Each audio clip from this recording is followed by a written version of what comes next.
전문가와 함께 좀 더 자세히 짚어볼까요? 네, 지금 이 자리에 이형민 세브란스병원 진단검사의학과 교수 나오셨습니다. 어서 오십시오. 네, 안녕하세요. 교수님, 신규 확진자 300명에서 400명대가 계속 이어지고 있습니다. 지금 상황 어떻게 진단하시는지요? 예, 조금 전에 그 방대본 본부에서 나와 있는 것처럼 현재 지속적으로 감소하는 건 맞습니다. 감소하고는 있는데 감소 속도는 지금 둔화된 상황이라고 볼 수가 있고요. 네. 그리고 또 언제 증가할지 모르는 위험 뉴스들이 계속 남아 있는 상황이라고 볼 수 있습니다. 지속적으로 감소하고 있다는 거는 조금 전에 이제 발표된 여러 자료에서도 확인할 수가 있는데요. 12월 말에 하루에 한 930명 정도의 지금 환자가 발생을 했다면은 이후 지속적으로 감소하면서 1월 셋째 주, 그러니까 지난주에는 거의 384명까지 감소를 했거든요. 그래서 지속적으로 감소하는 것은 맞습니다. 다만 이 감소 폭이 우리가 이제 동일 요일끼리 비교를 해봤을 때 1월 19일 같은 경우는 351명의 확진자가 나왔는데 어저께 같은 경우에는 338명의 국내 확진자가 나와서 이 감소폭이 이제는 약간 좀 둔화되어 있는 상황이라고 보시면 될 것 같습니다. 네.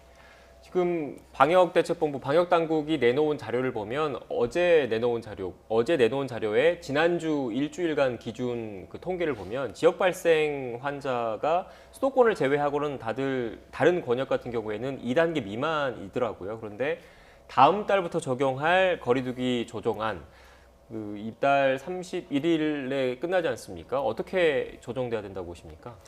일단 중요한 거는 지금 현재 이 사회적 거리두기가 이제 강화되면서 여러 많은 피해들이 자영업자, 특히 자영업자를 중심으로 있는 상황이거든요. 그래서 이런 사회적 거리두기 완화에 대한 기대감이 굉장히 있는 것으로 알고 있습니다.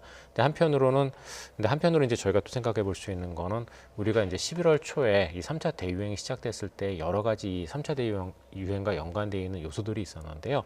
그 중에 하나가 이제 겨울철과 관련돼 있었던 어떤 실내 생활의 증가나 또는 환기의 어려움, 그다음에 사회적 거리두기 문제 같은 것들이 있었거든요. 근데 이런 것들이 지금 제대로 해결되지 않은 상황에서 거리두기가 완화되면은 다시 3차 대유행처럼 증가할 가능성이 높거든요. 네. 그래서 지금 현재 저희가 11월 31일 날 발표될 사회적 거리두기는 지난번에 11월 초에 우리가 했었던 사회적 거리두기를 일부 보완하는 부분이 분명히 있어야 될 것 같고요. 그다음에 거기에 대한 것들이 있어야 우리가 지금 다른 환경은 변한 게 아니기 때문에 이것이 다시 또 4차 대유행으로 이어지는 것을 막을 수 있을 거로 생각이 됩니다. 그리고 이제 그런 부분들 중에서 이제 제일 중요한 것들은 아무래도 어느 정도 경제적인 부분을 유지하면서 사람들의 접촉을 차단할 수 있느냐가 핵심이 돼야 될 것 같고, 그렇게 놓고 보게 된다면 우리가 지금 현재 유지하고 있는 5인 이상 만남에 대한 부분들이 굉장히 큰 쟁점이 될 것 같은데, 이 부분에 조정하는 것은 이번 주에 어느 정도 코로나19 확진자 추세가 변경하느냐에 따라서 아마 결정이 될 것 같습니다. 이번 주에 어느 정도가 돼야 변경이 될 수 있을까요? 제 생각에는 적어도 200명 아래로까지는 좀 떨어져야 될 것 같고요. 왜냐하면은 이 코로나19의 전파 속도가 저희가 지금 생각하는 것보다는 조금 더 빠른 것 같이 보이거든요. 왜냐하면 저희가 이제 첫 번째 중국 쪽 데이터를 봤을 때는 이게 2배 되는데 거의 한 일주일 정도가 걸린다고 생각을 했는데, 미국 쪽의 데이터를 보면 그보다 더 짧은 시간 안에 전파가 됩니다. 그래서 만약에 우리가 200명 정도의 환자를 하더라도 제대로 된 거리두기를 수행하지 않으면 금방 1, 2주 안에 다시 300명, 400명 올라갈 거기 때문에요. 저희가 보기에는 최소한도 200명 아래, 가장 이상적이게는 저희가 이전에 유지를 했었던 100명 아래가 제일 좋겠지만 그렇게까지 가기에는 조금 더 지금의 감소 속도를 봤을 때 시간이 조금 더 걸릴 걸로 보이기 때문에 증가하지 않고 꾸준히 감소한다는 그런 보증만 있으면 저희가 아마 일부 완화할 수도 있을 걸로 생각은 됩니다. 하지만 아직도 저희가 이제 위험 요소가 많이 남아있다고 말씀을 드렸는데요. 그런 것 중에 하나가 일단 지금 수도권 같은 경우는 임시선별진료소에서 어저께 같은 경우도 한 2만 5천 명 정도 검사를 했는데 그중에 양성자가 38명이 나왔거든요. 이분들은 보면 어떻게 보면 우리가 이런 코로나19 확진의 어떤 역학적 연관관계가 없음에도 불구하고 그냥 지나가다 검사하신 분들이거든요. 이런 분들 중에서도 38명 양성자, 즉 전체 검사일 인원의 대략 0.16% 정도가 양성이 나왔기 때문에 이런 지금 위험성이 계속 지역사회 안에 지금 상존해 있는 상황입니다. 그래서 이런 것들이 충분히 더 떨어지고 나서야 저희가 사회적 거리두기를 완전하게 좀 완화할 수 있지 않을까 생각이 됩니다. 네, 거리두기 단계 조정과 별개로 5인 이상 사적 모임이 금지되어 있는 상태이지 않습니까? 그런데 다음 달 설 연휴를 앞두고 5인 이상 이 사적 모임 금지에 대해서 다들 어떻게 보면 논란으로 좀 떠오르는 측면이 좀 있습니다. 왜냐하면 두 가족만 만나도 5인 이상 5명이 넘는 경우가 금방 넘어버리거든요. 그런데 지난해 추석 같은 경우에도 고향 방문이 사실 쉽지 않은 측면이 있어서 올해 설 연휴 때도 고향을 못 가는 것 아니냐 이렇게 걱정하시는 분들도 사실 좀 계시던데 어떻게 생각하십니까? 근데 이 5인 이상 사적 방문 같은 경우는 이제 직계 가족은 저희가 이제 예외 조항에 들어가기는 합니다. 예외 조항에는 들어가기 때문에 그 가족 모임을 그 집 안에서 하게 된다면 약간 이제 허용되는 부분도 있는데, 근데 그럼에도 불구하고 이 조항이 계속 문제가 되는 거는 이렇게 직계 가족이 예외된다고 하지만 조금 전에 방대본 발표에서도 보셨던 것처럼 지난 3차 대유행 때 일어났던 감염 양상을 분석을 해보면 가족 간 감염이 굉장히 많았거든요. 그래서 이런 부분들에 대한 주의를 계속 주기 위해서 유지하는 걸로 보시면 저는 될 것 같다고 생각을 하고요. 조금 전에 방대본 자료에서도 나왔었지만 3차 대유행 중에서 가족 간 감염이 제일 흔했고 그중에 이제 가족 한 명이 감염이 되면 1.56명, 그러니까 최소한도 한 2명 정도는 감염시키고 끝난 거거든요. 네. 그리고 또 이런 것들이 만약에 이런 그 설 연휴 때 일어나게 된다면은 저희가 추석 연휴 때 경험했었던 어떤 가족 내에서의 집단 감염을 또 볼 수가 있기 때문에 그런 부분들에 대한 주의는 아직까지도 좀 필요할 것 같습니다. 네, 제가 이 질문을 드렸던 거는 직계 가족은 물론 원칙적으로는 예외적인 측면이 좀 있긴 하지만 현실에서 그걸 일일이 다 적용하는 게 쉽지가 않은 부분이 좀 있지 않습니까? 직계 가족 외에 친척분들을 만날 수도 있는 거고 또 뭐 고향에 방문했는데 고향에서 다른 뭐 친구분들이라든지 지인분을 자연스럽게 만날 수도 있는 이런 여러 경우가 생기잖아요. 네, 그러니까 그런 경우에 또 저희가 원칙적으로라면은 마스크를 착용한 상태에서 이제 밀집되지 않은 환경 안에서 인사를 하고 서로 얘기를 하는 정도까지는 괜찮을 것 같습니다. 근데 지금 현재 전파의 가장 큰 문제는 마스크를 착용할 수 없는 경우거든요. 그리고 그런 많은 경우들이 오랜만에 만난 분들과 이제 식사를 같이 하거나 음주를 같이 하거나 하는 과정 중에 전파가 됩니다. 그래서 그런 분들을 만나서 회포를 풀고 얘기를 하는 것이 우리의 어떤 생활 방역, 개인 방역을 철저하게 지키는 환경 안에서 이루어지는 것은 저는 그 정도까지는 괜찮다고 생각을 하는데요. 네. 문제는 이런 것들을 지키지 않고 이루어지는 음주라든가 식사라든가 이런 것들은 분명히 그 안에 무증상 감염자가 있다면 집단 감염으로 연결될 가능성이 높거든요. 그래서 그런 부분들은 아직까지는 주의가 필요할 것 같습니다. 설 연휴를 앞두고 방역 당국의 고민이 깊을 것 같습니다. 자, 그리고 IM 선교회 관련 얘기도 안 할 수가 없습니다. 지금 IM 선교회 산하시설 집단 감염 우려가 현실로 나타나고 있는데 대전, 광주뿐만 아니라 다른 지역에서도 확진 사례가 나오고 있거든요. 아무래도 좀 지금 이런 교수님께서 말씀해 주신 것처럼 감소 속도를 더디게 하는 요인 중 하나라고 볼 수 있겠죠. 예, 맞습니다. 이제 IM 선교회 같은 경우에 그동안 있었던 어떻게 보면 종교와 관련돼 있는 그런 집단 감염들이 학원의 형태로 또 나타난 감염이거든요. 그러면서 그동안 있었던 여러 가지의 것들이 다시 반복되면서 혼합돼서 나타난 일종의 형태의 집단 감염이기 때문에 저희가 조금 더 주의가 필요한 것으로 생각이 되고요.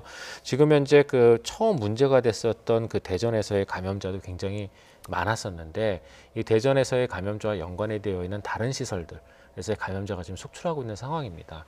그러면서 지금 아예 선교회 같은 경우에 있어서는 지금 연관되어 있는 지금 화면에도 나와 있지만 일단 대전 지역에서의 어떤 집단 감염 130명 집단 감염 외에 그 연결되어 있었던 광주라든가 용인 그다음에 이제 안성의 집단 감염들도 지금 나와 있거든요. 그다음에 이런 감염들이 또 1명, 2명 정도가 아니라 최소한도 2명에서 뭐 30명까지 집단 감염 형태로 나와 있는 것들이기 네. 때문에 지금 굉장히 주의가 많이 필요한 상황이라고 볼 수가 있습니다. 네.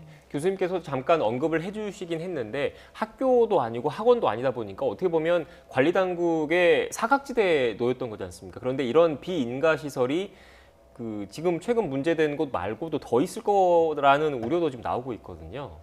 맞습니다. 이제 어떻게 보면은 이게 이제 대안학교 같은 형식이면서 우리가 알고 있는 어떤 일반적인 교육이라던가 또는 종교시설과의 어떤 중간 정도에 있는 시설이다 보니까 이게 양쪽의 규제나 관리를 다 받지 않는 시설이어서 더 큰 문제가 되는 것 같습니다. 그래서 이런 부분들은 저희가 분명히 좀 더 찾아야 될 것 같고요. 네.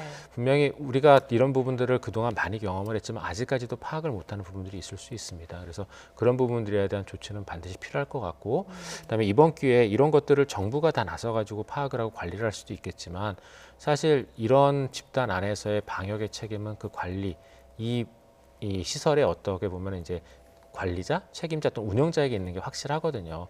근데 이런 분들이 지금 대규모로 이런 환자가 그 안에서 발생할 때까지 적절한 조치를 취하지 않았다라는 건 굉장히 큰 문제로 보입니다. 네. 그래서 이런 분들이 이러한 코로나19에 대해서 정확한 정보를 알고 문제가 있을 때 적절한 조치를 취할 수 있도록 다시 한번 더 이런 부분들을 홍보하고 교육할 필요도 있을 것으로 보입니다. 좀 더 구체적으로 좀 얘기를 나눠보겠습니다. 오늘 오전 대전시 발표에 따르면 IEM 국제학교는 학생들의 어떤 외부 접촉이 없었다라고 했지만 외부 접촉이 확인이 되고 있거든요. 지역사회 전파 가능성에 대한 우려가 나올 수밖에 없을 것 같은데요. 예, 맞습니다. 이제 이게 어떤 접촉이느냐에 따라서 저희가 어느 정도 전파되는지가 결정이 될 것 같은데요. 단순하게 이제 마스크를 착용하고 잠깐 정도 대면한 정도의 접촉이면은 저희가 이제 일상 접촉으로 보기 때문에 큰 문제가 없겠지만 이게 예를 들어 식당을 방문을 했다던가 또는 그 외에 다른 마스크를 착용할 수 없는 환경들, 예를 들어 뭐 사우나라던가 목욕탕이라던가 이런 부분을 방문했다고 하게 되면 분명히 지역사회안으로의 전파가 일어났을 가능성이 높습니다. 그래서 어떤 종류의 전파가 지역사회에서 이루어졌는지를 먼저 파악을 해야 될 것 같은데, 문제는 학생들이 그 지역사회 안에 여러 곳을 돌아다니다 보니까 이런 곳들에 대한 어떤 노출 정도라던가 노출의 종류를 정확히 지금 파악하기 어려운 측면들이 좀 있거든요. 그래서 이런 경우는 저희가 이런 역학적인 조사를 통해서 대상자를 선정을 하고 그다음에 그 사람들이 검사를 받게끔 하는 것도 하나의 방법이지만, 해당 지역사회에 있는 분들을 좀 폭넓게 검사를 받게 하는 것도 방법이긴 하거든요. 아직 우리나라의 진단검사 역량은 충분히 확보가 되어 있고, 그다음에 그동안 3차 대유행을 지나면서 환자들이 좀 비교적 많이 감소하면서 검사 건수도 일부 감소했기 때문에 이런 정도의 대량 검사도 소화가 가능한 정도에 있습니다. 그렇기 때문에 해당되는 지역의 주민들께서는 본인들이 증상이 있다면 무조건 와서 좀 진단검사를 받으시기를 권장드리고, 없다고 하더라도 이런 접촉이나 이런 가능성이 있다면 진단검사를 받으시면 좋을 것 같습니다. 네. 결국 추가 감염을 막기 위해서 전파의 연결고리를 빨리 찾는 노력이 필요하다, 이런 말씀이신 것 같은데, 이런 상황에서 정부가 등교 수업 확대를 검토하고 있습니다. 특히 유치원생이나 초등학교 저학년생을 고려를 하고 있는 것 같은데 교수님께서는 어떻게 생각하십니까? 유치원생하고 초등학교 저학년 같은 경우에는 이제 그동안 교육에 있어서 이제 여러 가지 어려움이 있었는데, 저희가 작년에 코로나19 사태를 겪으면서 등교를 하는 우선순위가 사실 국가별로 좀 달랐습니다. 이제 우리나라 같은 경우에는 고3 대학교 진학이라는 게 워낙에 큰 의미를 갖고 있기 때문에 고학년 위주로 등교를 결정을 했었거든요. 근데 유럽 쪽, 특히 북유럽 쪽의 국가들은 저학년 위주로 등교를 사실은 결정을 했습니다. 그렇게 결정한 이유가 뭐냐면은 고학년생들은 충분히 이제 온라인 수업을 통해서도 어느 정도 자가학습이 가능했지만, 저학년생들은 학교 안에서의 사회생활을 배우지 않으면 교육에 대한 효과를 처음부터 얻기가 되게 어렵거든요. 그래서 저학년 위주로 이제 등교를 했는데, 문제는 저학년들은 통제가 조금 쉽지가 않습니다. 네. 나이가 어릴수록 직접적인 신체 접촉이 많고 통제에 따르지 않을 가능성이 높거든요. 그래서 이런 부분들에 대한 걱정이 이제 계속 있었는데, 지금 질병관리청이 최근에 이런 저학년 또는 유치원에 대한 이제 등교를 교육부가 결정한 이후에는 최근에 이제 질병관리청에서의 어떤 논문이나 이런 것들도 영향이 있었을 것 같은데요. 근데 이 논문은 우리가 등교 수업이 안전하다고 해석을 하면 안 되고, 작년 7월 정도면은 우리가 굉장히 많은 주의를 학교에서 기울이고 있었을 때거든요. 그래서 그렇게 했을 때 학교에 등교하는데 안전하다는 걸로 저희가 받아들여야 됩니다. 그래서 이런 것들을 참고를 했을 때는 유치원이나 저학년생들의 어떤 수업의 대면 수업의 필요성은 충분히 인지를 하고 있지만, 이런 부분들을 잘 고려를 해서 결정을 해야 될 것으로 생각이 됩니다. 네, 교수님 간략하게 백신 얘기도 좀 해보겠습니다. 어제 질병청 등 업무 보고에서 백신 우선 접종 순서의 윤곽이 잡혔잖아요. 그 내용 간략하게 설명해 주시고 교수님의 견해까지 덧붙여 주시면 좋겠습니다. 예, 지금 백신 어저께 이제 접종 순서는 1분기 때 요양병원하고 노인의료복지시설, 그다음에 고위험 의료기관 종사자를 먼저 접종하는 걸로 결정이 됐고요. 2분기가 이제 65세 이상, 그다음에 의료기관 또는 재가 노인복지시설 종사자로 결정이 됐습니다. 그다음에 이제 한 가지 문제가 되는 건 이제 3분기가 되겠는데, 네. 만성질환자가 3분기로 이제 결정이 됐거든요. 그러면서 3분기에는 만성질환자와 성인 19세에서 64세 이제 1차 접종 에 대한 1차 접종이 이루어지고, 4분기 때 이제 나머지 미접종자에 대한 접종이 이루어지게 됩니다. 근데 여기서 문제가 되는 건 분명히 고위험군에 대해서 접종을 서둘러야 된다는 거는 모두 다 동의를 할 것 같습니다. 최근에 이제 이런 대규모 접종이 이루어진 국가 중에 하나가 이스라엘인데요.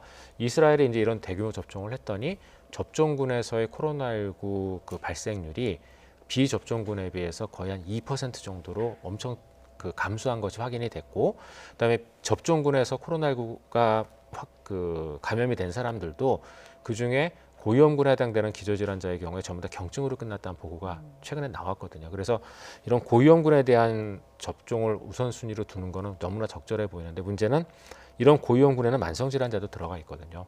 그래서 이 만성질환자에 대한 어떤 접종이 조금 너무 뒤로 밀려서 그런 게 아닌가 싶은데 근데 지금 현재 그렇다고 65세 이상을 뒤로 밀 수는 없거든요. 저희가 현재 이러한 코로나19에 대해서 큰 피해를 보는 여러 가지 위험 요소들 중에서 연령이 제일 중요하고 그 다음에 만성질환 여부거든요. 그래서 아마 질병관리청은 연령을 먼저 우선순위를 두고 고령군에 대한 접종을 끝낸 뒤에 그 다음에 그 고위험군에 해당되어지는 그 만성질환자를 대상으로 접종하겠다라고 결정을 한 게 아닌가 싶습니다. 네.